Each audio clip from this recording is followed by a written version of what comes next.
It's day 2 at the Revere Beach International Sand Sculpting Festival. Today I'll be doing 1 through 7 and Meredith will be doing the rest of them. And we're here with Maxim from the Netherlands, small town outside of Amsterdam is where he lives. Now, I got to tell you that today is everybody's carving today. Yesterday, I remember we did the pound up and he still has some wood on this piece here, but he's taken all the wood off here, and what that allows him to do is start carving his piece of stone that he has made. And he's working at a little bit of a deficit because he's never worked with this sand before. And so when you come here for the first time, you really don't know what to expect, and he's learning. And next year when he comes, he'll know, he'll have a better idea of what this sand is all about and what he can accomplish structurally. You see, he's got something mechanical going here. He's got his cut throughs. He's got some really nice edges on his gear there. How are we feeling today, Maxim?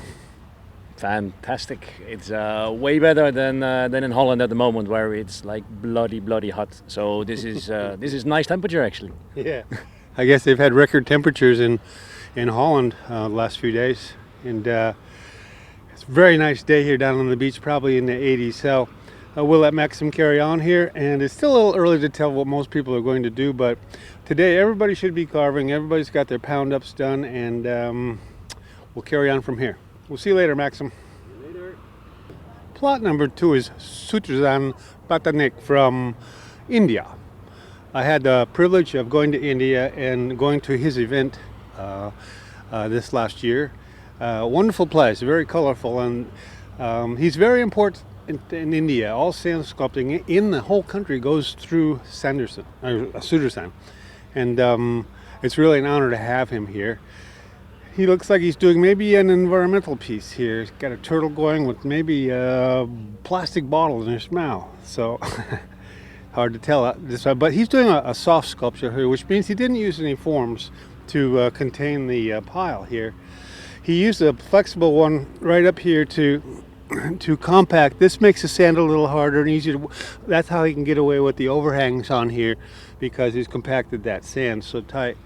Phenomenal sands. He does in regular sand, those feet, arms, legs would fall off of this turtle, but not in this sand. And again, he's here for the first time, so he's just learning this sand. He didn't know what to expect until he got here, and if he comes next year, he will know what to expect. What do you think of the sand, Sudarsan? It's very nice sand. Nice Very sand? strong, yeah. Yeah. Very strong and very nice. Did you expect this kind of sand when you came here? No, I didn't expect. know what to expect. Yeah, it's really good sand. Good sand, yes. Well, we'll let you go. Very good sand. It has a quality of really sticking to itself, which allows us to get away with these overhangs and the verticality on it. Plot number 3 is Angeron. He's from Belgium. No? No, Mac David. Did I say something wrong? His name is Mac David. Ah, my apologies, Mac David. No problem. Belgium is correct, though, correct? Yeah. Well, we can change that too. Yes. He's doing some architecture here. Beautiful. I've seen Mac David's architecture before years ago when I carved with him in Europe, and I don't think there's anybody that does it quite like he does. He's so precise and so beautiful. All the little details he puts on this is pretty incredible. I don't know of too many people that do that. How are we doing today, Mac David? Hello, how are you doing?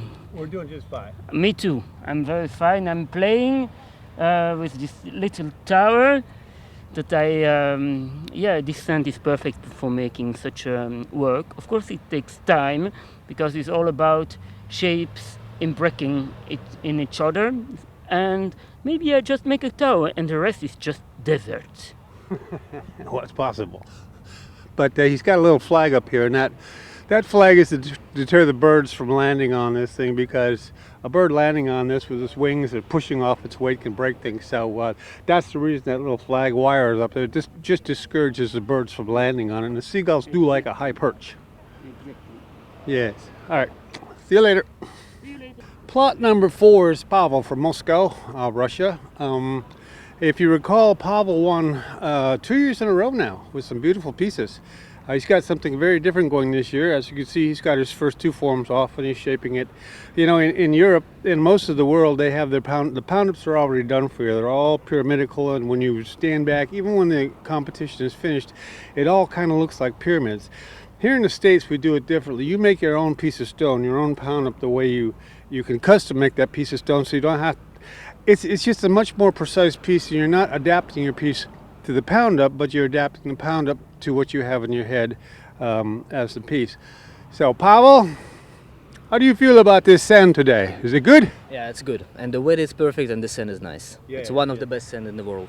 It is one of the best sand. Well, Pavel travels all over the world. This is what he does. He's a very famous artist in Moscow and in Russia, globally actually. And it's an honor to have him here. And for him to say that this is the best sand in the world that's a big compliment, because he knows. And this sand is just beautiful stuff. So we'll stop bothering him and we'll talk with you later, Pavel. Good luck today. Thank you. Thank you. Plot number 1, 2, 3, 4, 5 is Morgan. She's from San Francisco. Used to live in my hometown of Santa Cruz, California. And she got her pound up done. Now she's carving. But she did a tremendous amount of work yesterday. I mean, she moved 15 tons of sand into these boxes, compacted it with water, and it just gets tougher as you go up because you got to throw your sand farther. You got to climb up and down in the boxes. And she's got the first box off now. And she'll leave, because we carve from the top down. Most of the sculptors will leave a bottom 2 or 3 boxes so they have something to stand on, and then they'll peel those off as they come down. What do you think of the sand, Morgan? It's the best sand in the world, hands down, for sure. Yeah, what we have here is granite dust. It's actually what they wash out of the gravel quarries up in New Hampshire, because it conflicts with the cement dust. It's real fine. It's like talcum powder, but it has a great quality of sticking to itself, and that's why we can do the things here that nobody else can do in the world. We're at plot number 6 with Benoit from France. He's an art teacher, and it shows. And again, it's his first time here working with this sand. And he's worked all over the world with all kinds of sands. And what do you think of this sand here in Boston? It's a very specific sand. Like, I've never seen that before. Like, it's amazing. It's like, wow. Yeah, it's very unique. It's pure sand. It's not like clay. When it dries, it brushes off, and there's no stain, no anything. It's just pure sand, but it acts a little bit like clay. And it's a very unique thing. Where do you think is the best sand that you have worked with? In Australia. Australia was nice, but this one, I have to get used to this one. Yes, it's your first year. Wow. So yeah, he's going through that learning curve again. He goes, next year I can do something else, something more daring. The sand he's talking about in Australia we call bricky. Yeah. And it bakes hard as a rock. If you don't carve it before it gets hard, you need to chisel to get through it. This does not get hard. It just retains the water and adheres to itself so well that we don't really need to do anything with it except weather naturally. I think these are up for a couple weeks after we leave here. Yeah. And they would be here longer, but once they take the fence down, it's pretty much the end of it. But all right, we won't bother you anymore. It's day 2, and he's got 3 of his 4 forms off here. Looks like he's got another one cooking over here or something. Yes? Well, good luck today. Yeah. See you. Plot number 7 is Abe Waterman. He's from PEI, just north of here, Canada.